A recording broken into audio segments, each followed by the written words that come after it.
Ada orang yang kalau sakit hati itu nggak teriak, nggak marah, dia tuh cuma diem. Bukan karena nggak ada yang mau diomongin ya, justru di kepalanya itu ribuan kalimat tuh udah muter-muter terus. Semuanya jelas, semuanya rapi, tapi pas mau dikeluarin, nyangkut di mulut. Akhirnya ya udah dipendam aja, dan pelan-pelan pun jadi kebiasaan.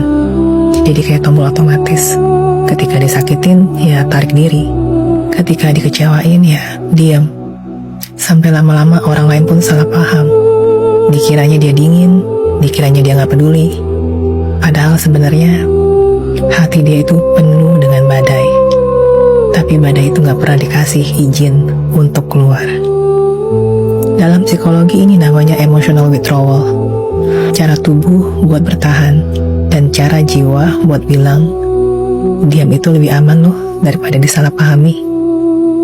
Makanya kalau ada drama, tarik ulur, permainan ego, orang kayak gini gak bakal ikut-ikutan.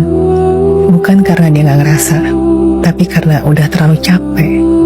Dia tahu energinya terlalu mahal buat dipakai menghadapi hal-hal yang gak tulus.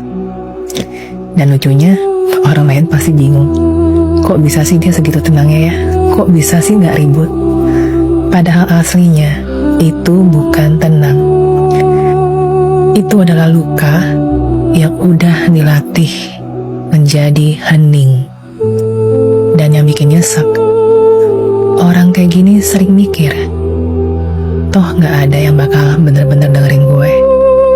Jadinya makin lama dia makin nutup. Padahal dia bukan batu loh, dia juga bukan es.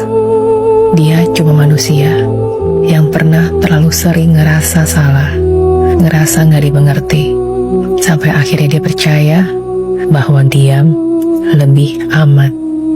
Dan yang dia butuhin bukan dipaksa ngomong, bukan juga dicecar biar jujur. Dia cuma butuh satu, rasa aman. Seseorang yang bikin dia berasa, gue boleh buka suara di sini dan gak akan disalahin. Jadi kalau suatu hari dia akhirnya ngomong ke elo, itu bukan karena elo hebat dalam memaksa, tapi karena dipercaya sama elo. Dan kalau elo sudah sampai di titik itu, jangan pernah main-main. Karena sekalinya dia nutup lagi, elo bisa hilang dari hidupnya selamanya.